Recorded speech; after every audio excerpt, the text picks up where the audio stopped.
Hello, everyone. It's April 7th.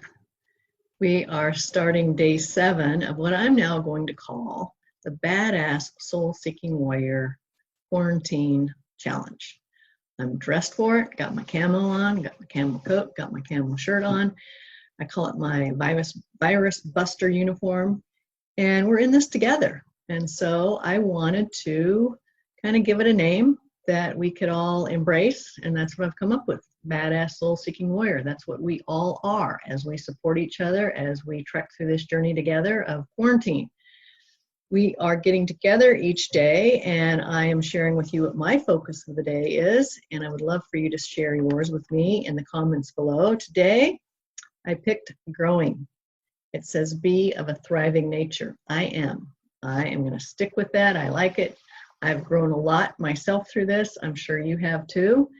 And so I thought today, let's see, what are we going to talk about today? And then it came to me, let's have a close look at our behaviors. What do I mean by that? I want us to look at several domains in our life and reflect on the behavior that we've had in the past, even as recently as a few days ago to a couple weeks ago. And if that is supporting who we want to be when we get to the other side of this challenge. Let's start with family. How's that going? It's rare that we are given the opportunity to spend so much time so closely with family. And that can be behavior changing. How's your patience? How are you holding up? How's your tolerance and your compassion, your empathy with your family? How about friendships? Now that you're not physically able to gather with friends, has your behavior changed around that? If so, how? And if it's for the better, tell us what you're doing to keep those relationships thriving. There's always relationships, romantic relationships, if you will, with a husband, a wife, a spouse, a partner. How's that going? We're gonna only talk about the good news, but I do want to tell you a statistic. One of the patients that we have in our clinic is a family practice lawyer, and she said that the divorce rate is up in San Diego 50% since this virus started. So obviously there were some challenges in partnership and marriage before this thing started, and it was put under a microscope real damn fast when this quarantine started. So how is your behavior serving you in the relationship you have with a significant other? Let's talk about our physical and our spiritual and our emotional behaviors. It's now more than ever so important to really hold your feet to the fire on that. How's your eating plan going? Do you have a ritual in the morning and in the evenings? And are you staying in a productive routine? Are you keeping your family and your children, if you have kids at home from school right now, in a routine that will allow them to maintain good habits? Don't let them sleep in every day. Get them up, get them on their school projects, get them outside in nature, get their bodies moving. And then let's talk about the behavior we have around finance. I know how horrible financially this COVID virus has impacted people. There's a lot of folks who've been laid off. There's a lot of folks who have had a huge downward adjustment in their income. And I would suggest that this is the perfect time to have a look at your budget and see where there's potential areas that you can cut back. And I think it's also important, if you're in a situation where you're going to struggle paying your bills, be open and honest with whoever that vendor or person is, whether it's a utility company, whether it's your landlord, or it's a car payment or insurance payment. Get on the phone with those folks and tell them you have every intention to get them paid back what you owe them, but you're struggling right now. Set up a payment plan that works for you temporarily until you get back on your feet. The most important thing is to be transparent and communicate with those folks often so they know that they can trust you to keep your word. And also your vocation. A lot of people, like I said a few minutes ago, got laid off, or a lot of you are working from home. So the whole stability of your work environment has been rocked a little bit. How are you behaving with that? Are you still getting up every morning, taking a shower, putting your makeup on, ladies, shaving, guys, getting dressed, and acting as if? That's important to stay in those rigorous routines for yourself right now, because I think it will help with your emotional health as well. And so that's the invitation today. Have a real close look at that behavior that you're displaying in each of those areas, and commit to doing something, at least one thing in each of those areas to improve your behavior so each of those domains thrive. Okay?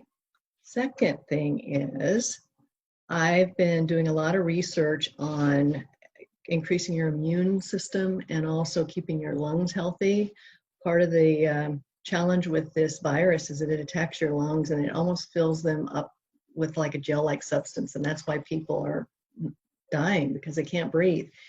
Every day, as many times in the day as you can think of it, take deep breaths in and out. Keep those lungs nice and healthy. Get your heart rate up. If you can get outside and go for a brisk walk or something, that's important. The other thing that's really important is to have an eating plan that is more alkaline-based than acidically based.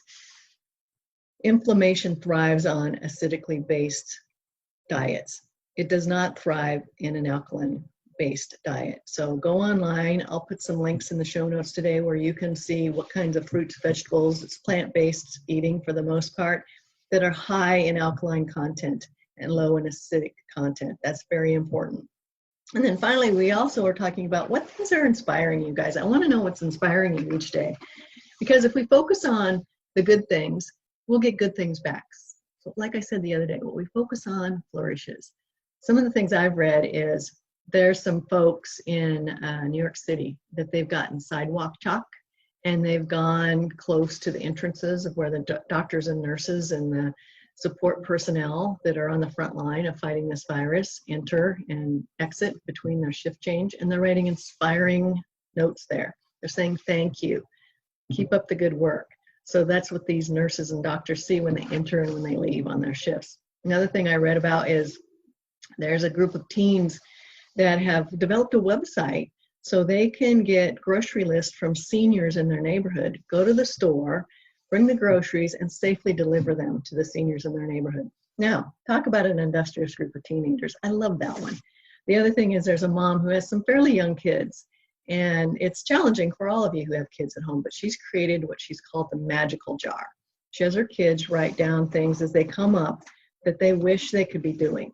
Go visit grandma, go to the park, go to the zoo, and she's having them put them in a jar so they have something to look forward to. And then when they get to the other side of this, they're going to periodically pull something out of that jar and go do it, because that's what their wishes were during this quarantine time.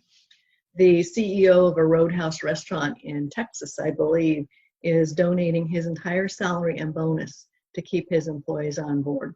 Thought that was a pretty generous, inspiring gesture as well. And then I read that there's this mystery person in a neighborhood in Maryland who makes several brown bag lunches each day and puts them in a very busy roundabout in her neighborhood with a sign that says, "These lunches are free. Please take one if you need one." Don't know who it is. Nobody knows who's doing it. But this person's dedicating their time and energy and money toward helping others who don't have as much as they do or who are in need. Those are some of the inspiring things I've seen. I'll put the link so you can go read more about it in the show notes as well. So that's our opportunity today, gang. Have a look at those behaviors.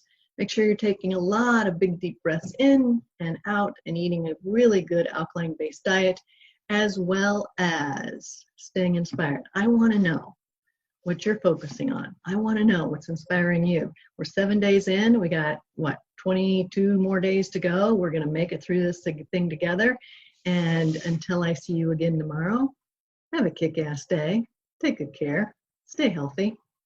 Bye-bye.